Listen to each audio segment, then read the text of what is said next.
የመልእክት ክፍላችንን እንደተለመደው ላነብና ወደ ዛሬው መልእክት ሄዳለሁ። ኤፌሶን ምዕራፍ 5 ቁጥር 8 ላይ እንደዚህ የሚል ቃል አለ።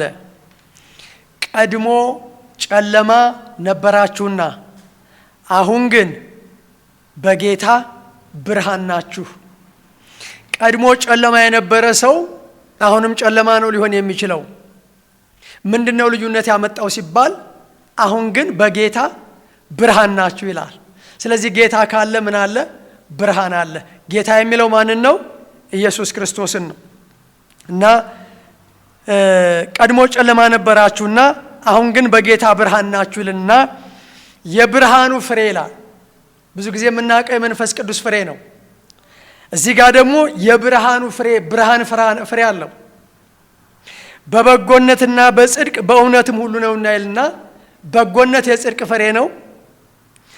እንደገና ደግሞ ጽድቅ የብርሃን ፍሬ ነውና ለጌታ ደስ የሚያሰኘውን እየመረመራችሁ እንደ ብርሃን ልጆች ተመላለሱ። ዛሬ እንደ ብርሃን ልጆች መመላለስ ይሁንልን። እንደ ብርሃን ልጆች ለመመላለስ ደግሞ ብርሃን መሆን ይጠይቃል። ብርሃን መሆን እንዴት ነው የሚቻለው? እናየዋለን። ተመላለሱና ፍሬም ከሌለው ከጨለማ ስራ ጋር አትተባበሩ ይላል። ሁለት ነገር ይጠቅሳል እዚህ ጋር። ፍሬም ከሌለው ከጨለማ ስራ ጋር። ይሄ ጨለማ ስራ የሚለው ኃጢአትን ነው ወዳጆቼ። ኃጢአት ደግሞ ገላትያ 5:1 ላይ በደንብ ተዘርዝሯል። እና ፍሬም ከሌለው ከጨለማ ስራ ጋር። የጨለማ ስራ ፍሬ የለው። ጨለማ ስራ ሰው በጨለማ ነው የሚሰርቀው፣ ሰው በጨለማ ነው ዝሙት የሚሰራው፣ ሰው በጨለማ ነው የሚያጠቃው፣ ሰው በጨለማ ነው ብዙ ነገር የሚያደርገውና ጨለማን ተገና አድርጎ ይባላል። ወዳጆቼ ጨለማ ፍሬ የለውም። ቢኖረው ሞት ነው። ሮሜ 7 ላይ የሞት ፍሬ ይለዋል። እግዚአብሔር ከሞት ፍሬ ያድነን፣ ከጨለማ ፍሬ እግዚአብሔር ያድነን። የጨለማ ፍሬ ሞት ነው እና ምን ይላል? ፍሬም ከሌለው ከጨለማ ስራ ጋር አትተባበሩ፣ ከጨለማ ስራ ጋር አትተባበሩ፣ ይልቁን ግለጡት እንጂ ይላል። እነሱ በስውር ስለሚያደርጉት መናገር እንኳን ነውር ነውና ሁሉ ግን በብርሃን ሲገለጥ ይታያል። አንድ ቀን ወዳጄ፣ አንድ ቀን እህቴ፣ አንድ ቀን እናቴ አባቴ፣ የጨለማው ስራ በብርሃን ይገለጣል። ያ ብርሃን ኢየሱስ ክርስቶስ ነው፣ መንግስተ ሰማይ ነው። እሱ ራሱ የጨለማውን ስራ ምን ይለዋል? ይገልጠዋል። የጨለማ ስራ ደግሞ ፍርድ አለው። እግዚአብሔር ከፍርድ ያድነን። የሚታየው ሁሉ ብርሃን ነውና ይልና ስለዚህ አንተ የምትተኛ ንቃ፣ አንቺ የምትተኚ ንቂ፣ የተኙ እርስዎ ይንቁ። ምን ማለት ነው መንቃት? ሰው ከእንቅልፉ እንደሚነቃ አንተ የምትተኛ ንቃ፣ ከሙታንም ተነሳ፣ ክርስቶስም ያበራልሃል ይላል። ብርሃንና መንቃት ምን አገናኘው? መኝታ። ብርሃንና ሞት ምን አገናኘው? ወዳጄ ብርሃን ለማወቅ ሞትን ማወቅ የግድ ይላል።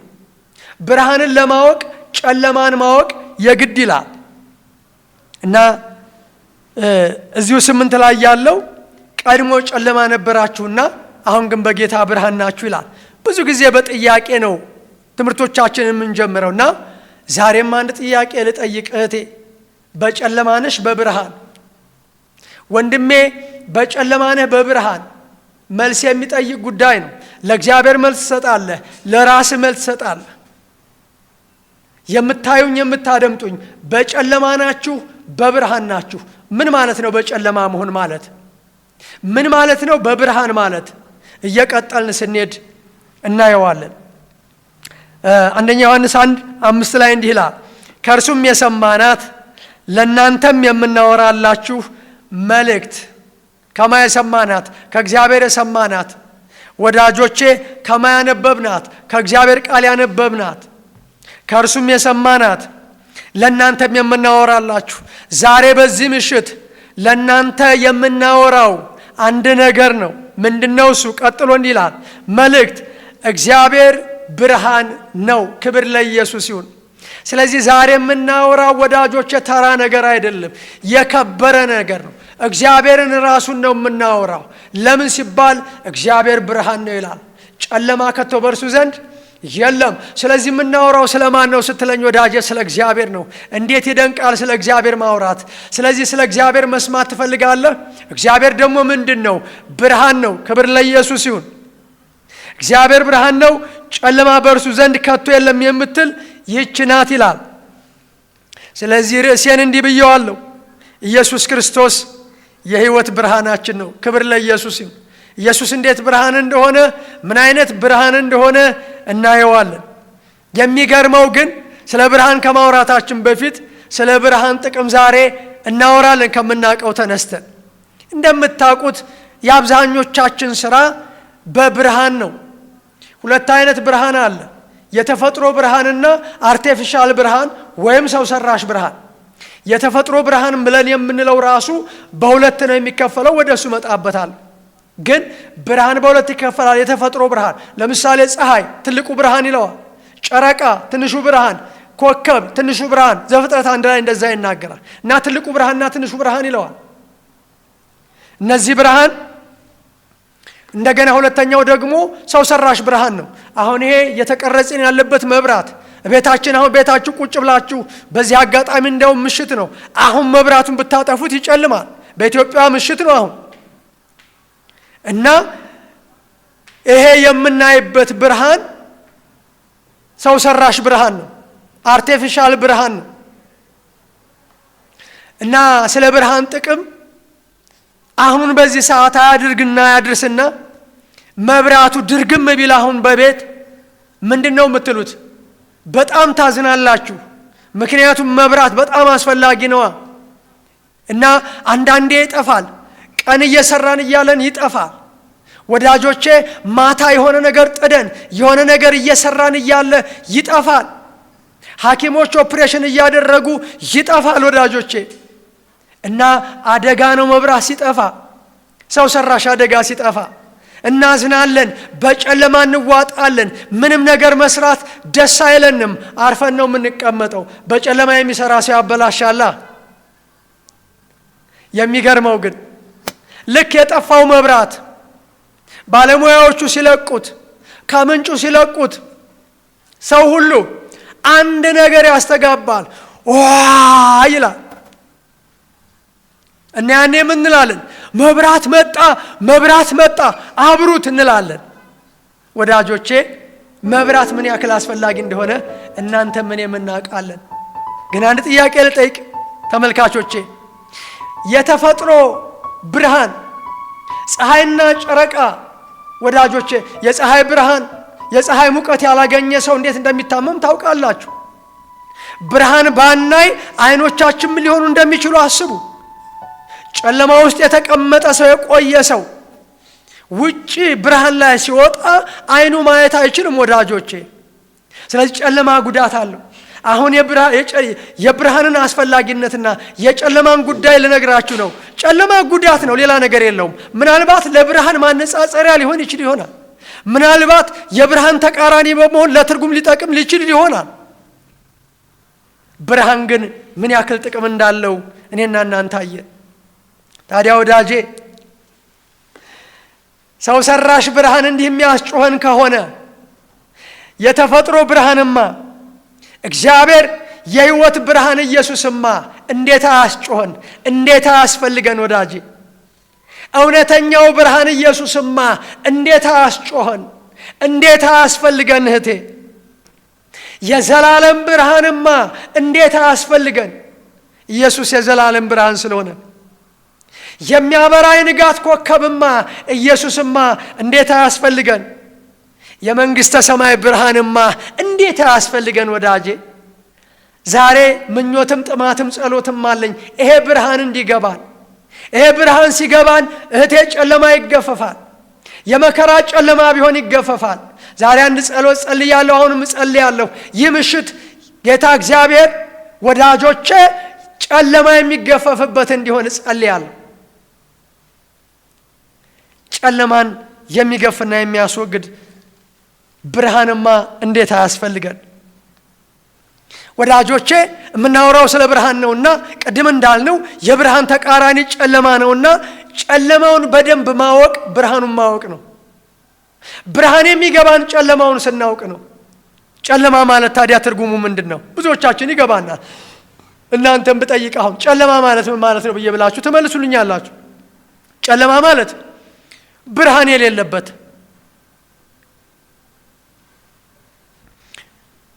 የተፈጥሮ ብርሃንም ሰው ሰራሽ ብርሃንም የሌለበት ሌሊት ማለት ነው ጨለማ ማለት። የጨለማ ምሳሌ ምን እንደሆነ እናየዋለን፣ ጨለማ በደንብ እንዲገባን ስለሚያስፈልግ። የሚገርመው ጨለማም ለካ አይነት አለው። እዚህ ዘፍጥረት ምዕራፍ 1 ላይ እንዲህ የሚል ቃል አለ። እግዚአብሔር ብርሃኑን መልካም እንደሆነ አየ። እግዚአብሔር ብርሃንና ጨለማን አየ። ጨለማውን መልካም አላለም። እግዚአብሔር ብርሃኑ መልካም እንደሆነ አየ። ወዳጆቼ ብርሃን መልካም ነው። ዛሬ በእውነት ብርሃን ይሁንላችሁ፣ መልካም ይሁንላችሁ። እዛው አንድ ላይ እግዚአብሔርም ብርሃኑን ቀን ብሎ ጠራው፣ ጨለማውንም ሌሊት ብሎ ጠራው፣ ማታም ሆነ ይላል። እግዚአብሔር ቀኑን ምን ብሎ ጠራው? ብርሃን ብሎ ጠራው።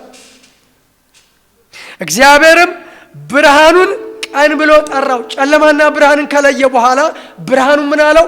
ቀን አለው። ስለዚህ ቀን ብለን ስንል ብርሃን ማለታችን ነው። ሌሊት ስንል ደግሞ ጨለማ ማለታችን ነው።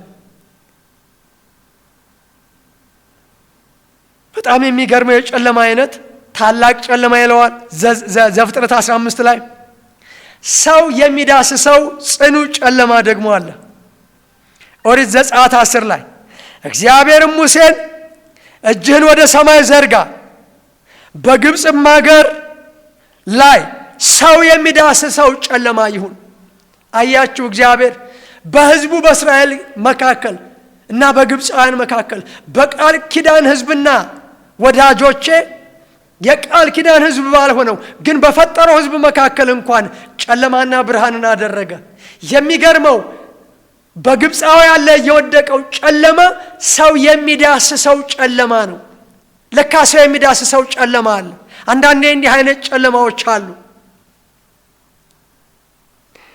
እና ሙሴም እጁን ወደ ሰማይ ዘረጋ፣ በግብፅም አገር ሁሉ ላይ ጽኑ ጨለማ ሆነ።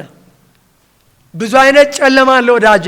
ጨለማ ምንም አይጠቅምም ብያችኋለሁ። ወደ ብርሃን ነው የምንሄደው። የሚገርመው ግን ድቅድቅ ጨለማ የሚባል ነገር አለ፣ ጽኑ ጨለማ የሚባል ነገር አለ። ስለዚህ ጨለማ በሁለት ነው የሚለየው። ሪል የሆነው ጨለማ ሌሊት፣ ይሄ የምናየው ጨለማ መብራት ሲጠፋ የምናየው ጨለማ እሱ ሪል ጨለማ ነው። መንፈሳዊ ጨለማ ግን አለ።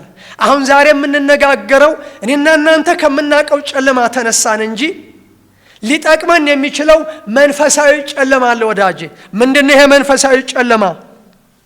ኃጢአት መንፈሳዊ ጨለማ ነው። መከራ መንፈሳዊ ጨለማ ነው። እያንዳንዳቸውን በጥቂቱ እናየዋለን።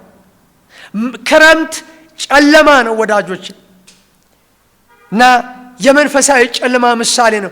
ይልቁንም ደግሞ ኃጢአት መንፈሳዊ ጨለማ ነው። እንደው በዚህ አጋጣሚ ስለ ጨለማ፣ ስለ መንፈሳዊ ጨለማ በጣም ብዙ ቅዱሳን ሰባኪዎች ሁለት አይነት ወገን ተከራካሪዎች አሉና አንደኛው ወገን እንዲህ ይላል፣ ከፊት ለፊት ጨለማ አለ፣ በ2018 ጨለማ አለ፣ በ2000 ምናምን በዚህ ጊዜ ጨለማ አለ። ወዳጆቼ እሱ ከሚያየው ተነስቶ ከሆነ ልክ ነው፣ ጨለማ አለ። የእሱ ተቃራኒ ደግሞ ሰባኪዎች እንዲህ ይላሉ፣ የምን ጨለማ ነው? ብርሃን ነው፣ ብርሃን ነው የሚታየኝ፣ ወደፊት ስኬት ነው፣ ወደፊት እንዲህ ነው። የምን ጨለምተኝነት ነው? እና ጨለማ አለ፣ ጨለማ የሚሉ ሰዎች ጨለምተኛ ናቸው ይላሉ። ወዳጆቼ ሰው እንዳለበት ሁኔታ ነው። ከሚስቱ ጋር የተጣላ በአጋጣሚ ሰው የሰርጋችሁ ቀን ሰባኪ ብታረጉ ምናልባትም ስብከቱ ሙሉ ስለ ትዳር መጥፎነት ሊሆን ይችላል። እሱ ያለበት ሁኔታ እንደዛ ነው። የተራበ የጠገበች እናት የልጆቿን መራብ አታውቅም ይባላል። ሁሉም ነገር በዛ ውስጥ ማለፍ አለበት ማለት አይደለም። ስለዚህ ሰው እንዳለበት ነው። ግን መጽሐፍ ቅዱስ እንዲህ ይላል፣ ኢሳይያስ 5:20 ሰባኪዎች ስሙኝ፣ ክፉን መልካም መልካሙን ክፉ ለሚሉ ነገሮች፣ ዘመኖች፣ ቀናቶች ክፉ ሆነው መልካም ነው ብትል ወዳጄ ወዮ ትላታለህ። መልካሙን ክፉ ለሚሉ መልካም ሆኖ ደግሞ እንደገና በተቃራኒው ክፉ ነው ብትል አሁንም ኃጢአት ነው፣ ያስጠይቃል። ጨለማውን ደግሞ ብርሃን ነው ለሚሉ ጨለማ እያለ ብርሃን ነው ለሚሉ ሰዎች ወዳጆቼ ቅጣት አለ፣ ተጠያቂነት አለ። መጽሐፍ ቅዱስ ነው። ኢሳይያስ 5:20 አንብቡት አውጥታችሁ። ብርሃኑን ጨለማ ለሚያደርጉ ይላል፣ ለሚሉ ብቻ አይደለም። ብርሃኑን ጨለማ ለሚያደርጉ ጨለማውን ብርሃን ለሚያደርጉ ወዮላቸው ይላል። ወዮልህ ወዳጄ። ስለዚህ ሰው ካለበት ተነስቶ ባይናገር ጥሩ ነው። እሱ ስለበለጸገ ስለ ብልጽግና ቢያወራ ምናልባት ጥሩ ላይሆን ልክ ላይሆን ይችላል። መጽሐፍ ቅዱስ ግን ምን ይላል ወዳጄ? ስለ መልካምና ክፉ፣ ስለ ጨለማና ስለ ብርሃን ሚዛናዊ የሆነው መጽሐፍ ቅዱስ ምን ይላል ወዳጄ? መዝሙር 139 ላይ እንዲህ ይላል፣ ጨለማ በአንተ ዘንድ አይጨልምምና ሌሊትም እንደ ቀን ታበራለች። ወዳጆቼ እንደ እግዚአብሔር ጨለማ የሌለው በእግዚአብሔር ዘንድ ብቻ ነው። ጨለማ የሌለው በኢየሱስ ክርስቶስ ዘንድ ብቻ ነው። ጨለማ የሌለው ክርስቶስ ኢየሱስን አምነው ለዳኑ ሰዎች ነው ጨለማ የሌለው። ያ ማለት መከራ የለም፣ ምንም ጨለማ የለም ማለት አይደለም። ስለዚህ ሚዛናዊነት፣ ኃጢአት ባለበት ጨለማ አለ። በ2000 ምናምንም ይሁን በምናምንም ይሁን ወዳጄ ኃጢአት ጨለማ ስለሆነ ኃጢአት ባለበት ጨለማ አለ። ዓለም የጨለማ ምሳሌ ነው፣ የብርሃን ተቃራኒ ነው። ዓለም ባለበት ጨለማ አለ። ስጋ ባለበት፣ ጦርነት ባለበት፣ አደጋ ባለበት ጨለማ አለ። በሽታ ባለበት ጨለማ አለ። አደጋ ሁለት አይነት ነው እንደምታውቁት። የተፈጥሮ አደጋ ለምሳሌ ጎርፍ፣ በሽታ የተፈጥሮ አደጋ ነው። ስለዚህ ሰው ሰራሽ አደጋ ደግሞ አለ፣ የመኪና አደጋ አለ፣ ጦርነት አለ። እነኚህ ሰው ሰራሽ አደጋዎች ናቸው። እነዚህ ሁሉ ወዳጄ ጨለማዎች ናቸው፣ ብርሃን አይደሉም ወዳጄ። ስለዚህ ኃጢአት ባለበት መከራ ባለበት ጨለማ ምን አለ አለ። ነገር ግን አሁንም ጽድቅ ባለበት ብርሃን አለ፣ ቅድስና ባለበት ብርሃን አለ፣ እግዚአብሔር ባለበት ብርሃን አለ፣ ኢየሱስ ክርስቶስ ባለበት ብርሃን አለ። አሁን የምንናገረው መልእክት ኢየሱስ ካለ ብርሃን አለ፣ ኢየሱስ ከሌለ ጨለማ ውስጥ ነህ። እግዚአብሔር ባለበት ሁሉ ጊዜ ምን አለ? ብርሃን አለ። ስለዚህ መደምደሚያው ሁለቱም አሉ። አሁን እግዚአብሔር አለ፣ ብርሃን አለ። ኢየሱስ አለ፣ ብርሃን አለ። ቅዱሳን አሉ፣ ብርሃን አለ። አሁን ጨለማ አለ፣ መከራ አለ፣ ፈተና አለ፣ ብዙ ነገር አለ። እንዲያውም ድቅድቅ ጨለማ ነው አሁን። እንዲያውም የቀን ጨለማ ነው ወዳጄ አሁን። ስለዚህ ከዚህ ጨለማ መገላገል ከፈለክ ብርሃን የሆነውን ኢየሱስ ክርስቶስን ማምለክ ግድ ይላል። እኔ ዓለም ብርሃን ነኝ፣ የሚከተለኝ ብርሃን ይሆንለታል፣ ጨለማ ከቶ አያገኘውም ይልሃል ወዳጄ። ምድራዊ ነገር አያገኘውም ማለት አይደለም። በዓለም እያለን መከራ አለ። ስለዚህ ዓለም አንዱ ጨለማ ነው እና እንዲህ ይላል፣ ዓለምን ወይም በዓለም ያሉትን አትውደዱ። በዓለም ያለው ሁሉ እርሱም የሥጋ ምኞትና የዓይን አምሮት ስለሆነ ገንዘብ መመካት ከዓለም ስለሆነ እንጂ ከአባት ስላልሆነ ማንም ዓለምን ቢወድ የአባት ፍቅር በእርሱ ውስጥ የለም። ዓለሙም ምኞቱም ያልፋሉ፣ የእግዚአብሔርን ፈቃድ የሚያደርጉ ለዘላለም ይኖራል። ወዳጄ የእግዚአብሔር ፈቃድ በብርሃን እንድትኖር ነው፣ በኢየሱስ ክርስቶስ እንድትኖር ነው። የብርሃን ተቃራኒ ጨለማ ነው። ጨለማ ደግሞ ዓለም ነው። እንዴት ጨለማ እንደሆነ ተመልከት። እዛው አንደኛ ዮሐንስ ምዕራፍ 5:19 ላይ ከእግዚአብሔር እንደሆንን ዓለምም በሞላው በክፉ እንደተያዘ እናውቃለን። ዓለም በሞላ በክፉ እንደተያዘ እናውቃለን። ይሄ ክፉ ደግሞ ሰይጣን ነው ወዳጄ። ስለዚህ ጨለማ የዓለም ምሳሌ ነው። ሌላኛው ጨለማ የሥጋ ምሳሌ ነው። ወዳጆቼ ጨለማን በሰነፍ ሰው ይመስለዋል። መክብብ 2 ላይ የጠቢብ ዓይኖች በራሱ ላይ ናቸው፣ ሰነፍ ግን በጨለማ ይሄዳል። አየኸው? ጨለማ በሰነፍ ይመሰላል፣ ሰነፍ ግን በጨለማ ይሄዳል። እግዚአብሔር ከስንፍና ያውጣችሁ፣ እንድትተጉ እግዚአብሔር ይርዳችሁ። ለሰው የከበረ ሀብቱ ትጋቱ ነው ስለሚል ከዚህ ሁሉ ለማምለጥ እንድትችሉ ትጉ ስለሚል ወዳጆቼ ሰነፍ ግን በጨለማ ይሄዳል። ጨለማ በኃጢአተኛ ሰው ይመሰላል። ምሳሌ 4 ላይ የኃጥአን መንገድ እንደ ጨለማ ነው። ምን? የኃጢአት መንገድ። ሁለት አይነት መንገድ አለ፣ ባለፈው አይተነዋል። የኃጢአተኛ መንገድና የጻድቃን መንገድ። በየትኛው መንገድ ልትሄድ ትፈልጋለህ? በጻድቃን መንገድ ወይስ በኃጢአተኛ መንገድ? በኃጢአተኛ መንገድ ከሆነ የምትሄደው በጨለማ እየተመላለስክ ነው። የኃጥአን መንገድ እንደ ጨለማ ነው። እንዴት እንደሚሰናከልም አያውቅ። በጨለማ ያለ ሰው እንዴት እንደሚሰራ አያውቅ፣ እንዴት እንደሚሰናከልም አያውቅ። ጨለማ በተሳዳቢ ሰው ይመሰላል። ምሳሌ ያለ አባቱም ወይም እናቱን የሚሰድብ በድቅድቅ ጨለማ መብራቱ ይጠፋል። አድነኝ አድነን። አባቱን ወይም እናቱን የሚሰድብ በድቅድቅ ጨለማ መብራቱ ይጠፋል። በእንቅርት ላይ ጆሮ ደግፍ ማለት ይሄ ነው። በቡሃ ላይ ቆረቆር ማለት ይሄ ነው። ወዳጆቼ በድቅድቅ ጨለማ ላይ መብራት ጠፍቶ አስቡት። ምንድነው የሚሆነው? ድቅድቅ ጨለማ ነው፣ መብራት ደግሞ ጠፍቶ።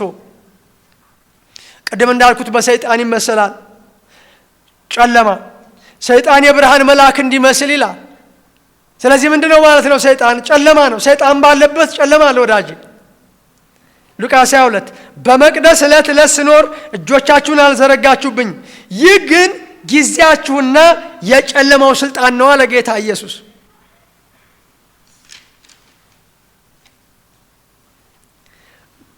ጨለማ የብርሃን ተቃራኒ ነው። በመከራና በፈተና ይመሰላል። ኢሳይያስ 5 እነሆ ጨለማና መከራ ይላል አብሮ። ኢሳይያስ 8 እነሆ መከራና ጨለማ የሚያስጨንቅም ጭጋግ አለ፣ ወደ ድቅድቅ ጨለማም ይሰደዳሉ ይላል። ጨለማ የመከራ ምሳሌ ነው። ጨለማ የሞት ምሳሌ ነው። በተለይም በገሃነም እሳት ይመሰላል ጨለማ ወዳጄ። ማቴዎስ 4 ላይ በጨለማ የሄደ ሕዝብ ብርሃን አየ። እንዴት ብርሃን አየ? በጨለማ የሄደ ሕዝብ ቅድም እንዳልነው በጌታ ነዋ። በጨለማ የተቀመጠው ሕዝብ ታላቅ ብርሃን አየ። ታላቅ ብርሃን አየ። በሞት ሀገር ጥላ ለተቀመጡትም ብርሃን ወጣላቸው። ዛሬ በሞት ሀገር አላችሁ። ለካ ሞት ሀገር አለው። በሞት ሀገርና በሞት ጥላ። የሞት ጥላ ማለት በሞት የተከበቡ ሰዎች ማለት ነው ወዳጆቼ። የሞት ጥላ ስሜቱ የሚገባቸው በሞት ውስጥ ለሚያልፉ ሰዎች ነው። በሞት ጥላ አገርና ጥላ ለተቀመጡትም ብርሃን ወጣላቸው። ዛሬ በዚህ የምታዩ በየሆስፒታል በማረሚያ ቤት በተለያየ ጨለማ ውስጥ ያላችሁ፣ በመከራ ውስጥ ያላችሁ፣ በሰይጣን ግዛት ውስጥ ያላችሁ በኢየሱስ ክርስቶስ ስም ብታምኑ ይሄ ጨለማ ከናንተ ላይ ይገፈፋል። ይሄ ሞት ጨለማ ከናንተ ላይ ይገፈፋል። ማቴዎስ 22 ባለ አንድ መክሊቱ ባለ አምስቱ 5 አተረፈ፣ ባለ ሁለቱ 2 አተረፈ፣ ባለ አንዱ ግን ቀበራት። ከመቅበርም አልፎ አንተ ካልዘራበት የምታጭና አለው። እና ይሄን ሰው እንዲህ አለው፣ እጁንና እግሩን አስራችሁ በውጭ ወዳለው ጨለማ ጣሉት። እግዚአብሔር ያድነን፣ እግዚአብሔር ያድንሽ። ምኞቴ እግዚአብሔር እንዲያድንሽ፣ ጸሎቴ እግዚአብሔር እንዲያድንህ ነው ወዳጄ። በውጭ ወዳለው ጨለማ አውጡት፣ በዚያ ልቅሶና ጥርስ ማፋጨት ይሆናል። በመንግሥተ ሰማይ ደግሞ ብርሃን ይሆናል። ከኢየሱስ ጋር ነው የምንሆነው። ጌታ ለዚህ ድል ያብቃችሁ። ይሄ ድል አለ አሁን ወዳጄ፣ በእጅህ ነው ድልህ። ጨለማ የገሃነም ምሳሌ ነው። ማቴዎስ 25 ላይ ይሄንኑ የማይጠቅመውን ባሪያ በውጭ ወዳለው ጨለማ አውጡት፣ በዚያ ልቅሶና ጥርስ ማፋጨት ይሆናል። ራእይ 16:10 ላይ እንዲህ የሚል አለ፣ አምስተኛውን ጽዋውን በአውሬው ዙፋን ላይ አፈሰሰው፣ መንግስቱም ጨለማ ሆነች።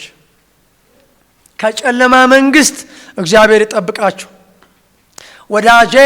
የጨለማ መንግስት አለ፣ እሱም የሰይጣን መንግስት ነው። የብርሃን መንግስት አለ፣ እሱም የእግዚአብሔር መንግስት ነው። አሁንም ማወራው ስለ ምድራዊ መንግስት አይደለም፣ ስለ ጨለማው መንግስት። ለምን ብትሉ ኤፌሶን 6 ላይ እንደዛ ይላል፣ መጋደላችን ከደምና ከሥጋ ጋር አይደለም፣ ከአለቆች፣ ከስልጣናት፣ ከኃይላት ጋር፣ ከጨለማ ዓለም ገዦች ጋር ይለዋል።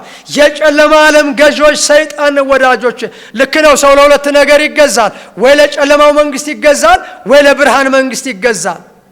ወይ ለእግዚአብሔር መንግስት ይገዛል፣ ወይ ለሰይጣን መንግስት ይገዛል። አምስተኛውን ጽዋውን በአውሬው ዙፋን ላይ አፈሰሰ፣ መንግስቱም ጨለማ ሆነች። ከስቃዩም የተነሳ ምላሶቻቸውን ያኝኩ ነበር። አድነን እግዚአብሔር ሆይ እኔን አድነኝ፣ የሚሰሙኝን አድናቸው። የመዳን መንገዱ ቀላል ነው። አሁን የመዳን መንገድ በእጃቸው ላይ ነው። በምታድነው በአንተ ማመን ነው። ወንድ ልጅ ትወልጃለሽ፣ ስሙንም ኢየሱስ ትይዋለሽ። ሕዝቡን ከኃጢአታቸው ያድናቸዋል። እሱ ከጨለማው ስልጣን አዳነን። የኃጢአትን ስርየት ወዳገኘንበት ወደ ፍቅሩ ልጅ መንግስት አፈለሰን። እግዚአብሔር ይርዳን። መንግስቱም ጨለማ ሆነች። ከስቃይም የተነሳ ምላሶቻቸውን ያኝኩ ነበር። ከስቃያቸውና ከቁስላቸው የተነሳ የሰማይን አምላክ ተሳደቡ። እግዚአብሔርን ከመሳደብ ያድነን ወዳጄ። ከስራቸው ንስሐ አልገቡና ይሄ ሁሉ እንዴት ደረሳቸው ብለህ ብትል ከስራቸው ንስሐ አልገቡም። ዛሬ በንስሐ ላይ የሚቀልዱ ሰዎች ወዳጆቼን የማምነው የትኛውም ስብከት ወዳጆቼ ንስሐን ያዘለ መሆን አለበት።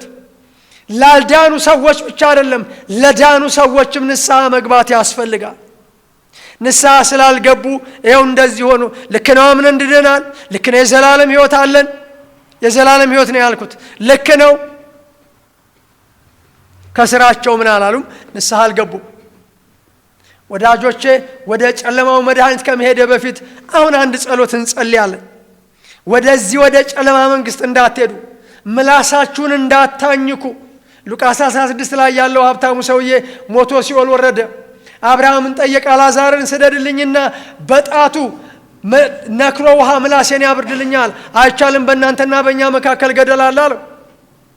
እንግዲያው 5 ወንድሞች አሉኝ፣ ወደ አባቴ ቤት ሄድና ይመስክርላቸው፣ መጽሐፍት አሉላቸው፣ እነሱን ይስሙ፣ ከሞት አንድ እንኳ ቢሄድ አይድኑም አለው።